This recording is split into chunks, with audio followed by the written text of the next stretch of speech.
جی السلام علیکم ورحمۃ اللہ وبرکاتہ۔ عمیر انفو ٹی وی سے میں اشتہار کر رہا ہوں۔ بہت ہی انتہائی افسوس کے ساتھ یہ آپ کے سامنے ویڈیو لا رہا ہوں کہ قاری وسیم صاحب ہیں، یہ ان کی بھتیجی جو تھی قلعہ داج سندھ کے اندر، اور اس کو اسکول سے اغوا کیا گیا۔ 10 سال کی بچی تھی۔ اغوا کرنے کے بعد اس کے ساتھ زیادتی کرنے کے بعد اس بچی کو قتل کر دیا گیا۔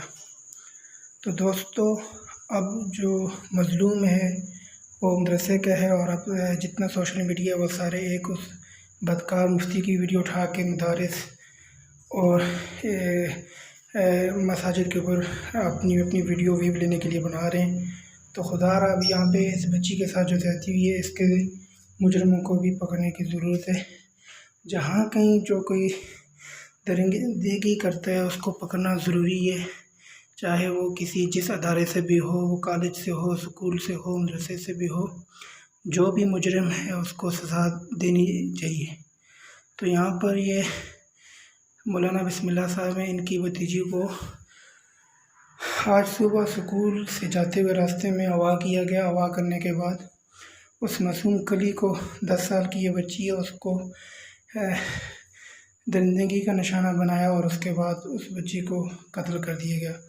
یہ افسوسناک خبر جو ہے آپ کو دی جا رہی ہے۔ یہ بچی 10 سال کی بچی ہے، اس کو اسکول جاتے ہوئے راستے میں سے اغوا کیا۔ اغوا کرنے کے بعد اس بچی کو بے دردی کے ساتھ قتل کر دیا گیا۔